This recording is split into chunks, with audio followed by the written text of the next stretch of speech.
Hi friends, welcome back to మన channel. Video నచ్చితే చిన్న లైక్ మాత్రం మర్చిపోకండి. గుప్తా ఇక వెళ్ళిపోదాం పదా పైలోకానికి అని చెప్పేసి ఆరు అంటుండగా, లేదు బాలిక, ఇవాళ వెళ్ళకూడదు. ఎందుకంటే నీ భర్త బాలికది తొలిదయ్యి చూడవా, వీక్షించవని చెప్పేసి అంటుండగా, ఇక గుప్తా నన్ను ఇరిటేట్ చేయకు, వెళ్దాం పదా అని చెప్పేసి గుప్తా వెనకాల ఆరు పడుతూ ఉంటుంది. లేదు బాలిక, ఎట్టి పరిస్థితుల్లో మనం వెళ్ళకూడదు అని చెప్పేసి ఇక గుప్తా అలా పరుగులు తీస్తూ ఉంటాడు. కోపంతో ఆరు అక్కడి నుంచి వెళ్ళిపోతుంది. ఇక అమర్ ఫోన్లో మాట్లాడుతుండగా రాత్రి పూలు పట్టుకొని వస్తూ ఉంటారు. సార్ ఫోన్ మాట్లాడుతున్నాడు మెల్లగా. సార్ రూమ్ను డెకరేషన్ చేయమని అమ్మగారు చెప్పారు అని చెప్పేసి రాత్రి పూల బుట్ట పట్టుకొని అమర్ గదిలోకి వెళ్తూ ఉండగా, ఏంటి ఇక ఎక్కడికి వెళ్తున్నా రాత్రు అని చెప్పేసి అంటుండగా, సార్ అది అని చెప్పేసి అంటుండగా, పూల అమ్మ తీసుకురమ్మన్నదా, సరే వెళ్ళి ఇచ్చిరా రాత్రు అని చెప్పేసి అమర్ అంటూ ఉంటారు. అది కాదు సార్ అని చెప్పేసి అంటుండగా, అవును నీ చేతిలో ఉన్న పూలు అమ్మకు కావా అంటే, అవును సార్, అందుకే అంటే నేను అనుకున్నది నిజమేనా అంటే, నిజమే సార్, అంటే రూమ్ని డెకరేషన్ చేయమని అమ్మగారు చెప్పారు, ఇక్కడి నుంచి వెళ్ళు రాత్రులు అని చెప్పేసి కోపంగా అంటూ ఉంటారు. లేదు సార్, అమ్మగారు ఎట్టి పరిస్థితుల్లో రూమ్ను డెకరేషన్ చేయకపోతే నన్ను చంపేస్తా అన్నాడు అని చెప్పేసి రాత్రు అంటుండగా, రాత్రు నాకు ఇరిటేట్ తెప్పియకు, అసలు రూమ్ డెకరేషన్ కాదు కదా, నువ్వు ఇక్కడ ఉండక వెళ్ళిపో రాత్రు, చంపేస్తా అని చెప్పేసి అంటుండగా, సార్ నేను చెప్పేది వినా సార్, ఇక అసలు ఇంటికి రానివ్వడం పెద్ద అది, అలాంటిది విస్సమ్మను నా జీవితంలోకి ఎలా రాణిస్తా అనుకున్నావు, ఇక్కడి నుంచి వెళ్ళు రాత్రు అని చెప్పేసి అంటుండగా, సార్ అది కాదు సార్, ఇక ఎలా అవుతుంది, మిస్సమ్మ అయితే నీ భార్య అయింది కదా సార్, వదిలేయండి సార్, నాకు డౌటు, కొంపదీసి ఇందులో నీ పాత్ర ఏం లేదు కదా సార్, అలా అనకండి సార్, అలాంటి ఉద్దేశం లేదు సార్, నేను నీ ఉప్పు తినేవాను సార్, అలాంటి ఆలోచన చేయకండి సార్, ప్లీజ్ సార్ అని చెప్పేసి రాత్రి అంటూ ఉంటారు. సార్ ఎలాగైనా రూమ్ డెకరేషన్ చేయమని అమ్మగారు చెప్పారు, ఇప్పుడు నేను పూల బుట్ట పట్టుకొని వెనక్కి తిరిగి వెళ్ళిపోతే నన్ను చంపేస్తుంది సార్ అని చెప్పేసి అంటుండగా, సరే వెళ్ళు, థ్యాంక్ యూ సార్, ఒకసారి ఇది పట్టుకోండి సార్ అని చెప్పేసి అంటుండగా, సరే ఏంటి చెప్పు సార్, లవ్ సింబల్ ఏనా లేకపోతే బాణం సింబల్ ఏనా అని చెప్పేసి అంటుండగా, రాతూర్ నిన్ను కొట్టుతా, ఇక్కడ చంపిస్తా, సార్ సార్ సార్ అది కాదు సార్, అయినా మిస్సమ్మ అంటే చాలా మంచిది కదా సార్, మిస్సమ్మ రాని ఇక ఏం చేయాలో నేను అది చేస్తా, ఎలా బుద్ధి చెప్పాలో అలాగే బుద్ధి చెప్తా అని చెప్పేసి అక్కడి నుంచి అమరు వెళ్ళిపోతాడు. మిస్సమ్మ ఇవాళ నీకుంది సార్ చేతిలో, ఎలా తట్టుకుంటావో ఏంటో అని చెప్పేసి అనుకుంటూ రూమ్లోకి వెళ్ళిపోతారు. మరోవైపు ఏమో కర్ణ రూమ్లో ఉంటుంది. ఇక మిస్సమ్మ రూమ్ దగ్గరికి వచ్చి, పిల్లలు నాతో మాట్లాడట్లేరే అని చెప్పేసి అంటుండగా, అయినా నువ్వు చేసింది చిన్న పని, వాళ్ళ అమ్మ స్థానంలోకి వచ్చావు, పిల్లలు తట్టుకోవడం చాలా కష్టం కదనే అని చెప్పేసి ఈ విధంగా అంటూ ఉంటుంది. ఇక ఆరు కిటికీ నుంచి చూస్తూ ఉంటుంది.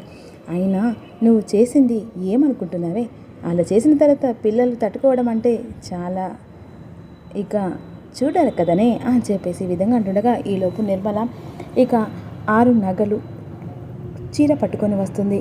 అమ్మ మిస్సమ్మ అని చెప్పేసి అంటుండగా, ఇదిగో మిస్సమ్మ అని చెప్పేసి అంటుండగా, ఏంటండి ఈ నగలు చీర నా కోడలివి, ఇవి నువ్వు కట్టుకో అని చెప్పేసి అంటుండగా, కిటికీ దగ్గర నుంచి ఆరు చూసి ఒక్కసారి షాక్ అయిపోతుంది.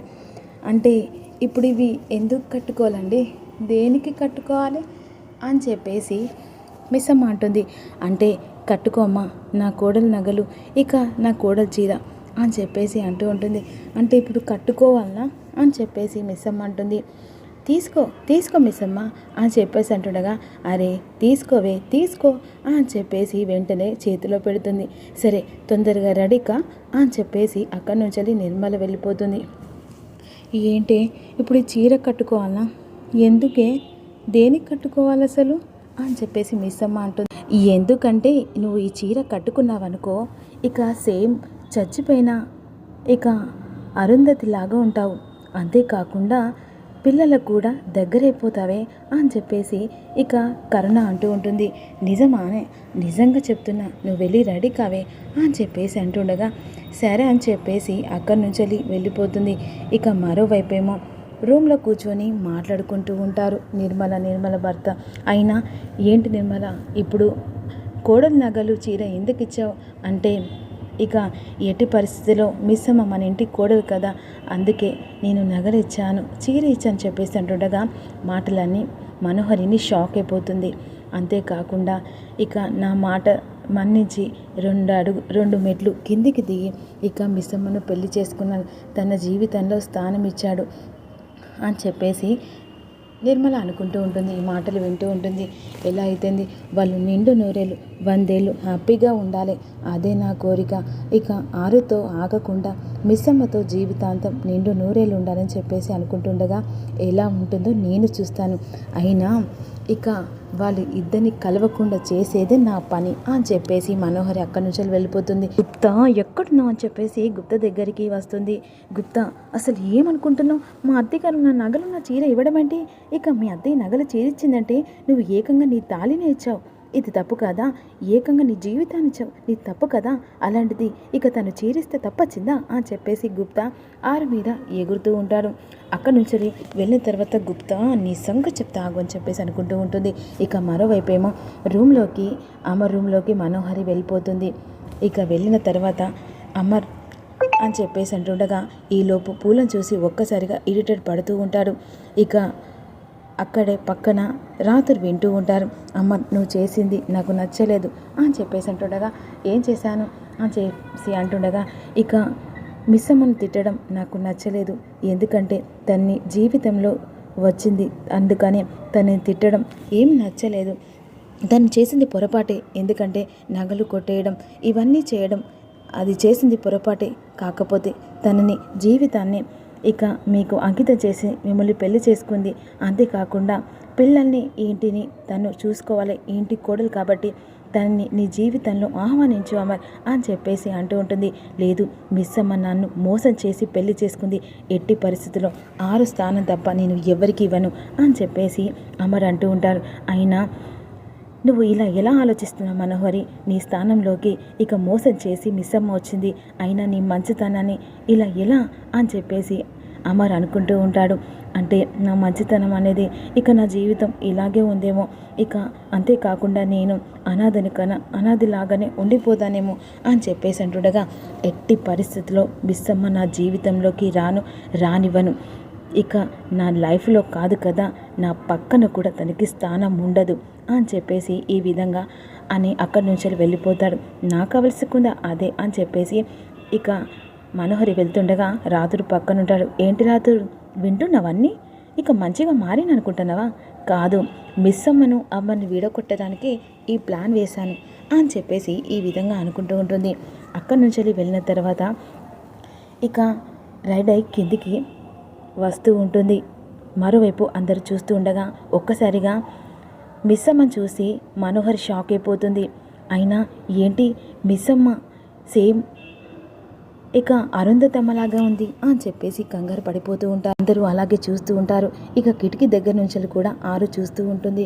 అచ్చు గుద్దినట్టు నాలాగే ఉంది, నన్ను చూసుకున్నట్టే, ఇక నాలాగే నా పిల్లల్ని అత్తమ్మని కూడా చూసుకోవాలని చెప్పేసి అంటుండగా అందరూ షాక్లో ఉండిపోతారు. అలా కిందికి వచ్చిన తర్వాత ఏంటే వీళ్ళందరూ ఇలా నా వైపు చూస్తున్నారు, ఏదో తేడాగా చూసినట్టుగా వాళ్ళ చూపులు భయంకరంగా ఉంది, అంటే వాళ్ళు చూసినందుకు అర్థం వాళ్ళ కోడలు చనిపోయినట్టుగా ఆరులాగా ఉన్నావు కదనే, అందుకనే చెప్పేసి అంటుండగా అవునా సరే అచ్చు గుద్దినట్టు నా కోడల్లా ఉన్నావమ్మా అని చెప్పేసి నిర్మల అంటుంది. సరే ఇక సరే ఒక నిమిషం అని చెప్పేసి పాల గ్లాస్ పట్టుకొని ఇక నిర్మల మిస్సమ్మకిస్తుంది. ఇక అమ్మాయిని తీసుకోమ్మా, నేను ఆంటీ అవును అని చెప్పేసి అంటుండగా ఇక గది దగ్గరికి తీసుకెళ్తుండగా ఇక వెళ్ళు లోపలికి వెళ్ళదు అని చెప్పేసి అంటుండగా కర్ణ నాకు భయంగా ఉంది, నువ్వు కూడా నాతో లోపలికి రావే, కాస్త ధైర్యం వస్తుందే, ఏంటే నువ్వు వెళ్ళేది పిక్నిక్కా, నీ వెనకాల రావడానికి ఫస్ట్ నైట్కి ఒక్కదానివి వెళ్ళాలే, ఎవడు వెనకాల రారే అని చెప్పేసి కర్ణ అంటుంది. ఆ డోరుని చూస్తే ఇక ఆరన్ మూవీలో కనబడ్డట్టుగా అనిపిస్తుంది. ఇక ఏమీ లేదు నువ్వు వెళ్ళు అని చెప్పేసి వెంటనే కర్ణ లోపలికి తోస్తుంది. ఈ లోపు మాత్రం ఒక్కసారిగా మిస్సమ్మని చూసి ఇక ఆరు కనబడ్డట్టుగా ఫీల్ అవుతూ ఉంటాడు. అలా దగ్గరికి వస్తూ ఉంటారు. మరి మిస్సమ్మకు ఆరులాగా అమరు ముద్దు పెట్టబోతున్నాడు. అప్కమింగ్లో మీకు అప్లోడ్ చేస్తే మిస్ కాకుండా ఒక చిన్న లైక్ చేయండి. Thank you for watching, please subscribe.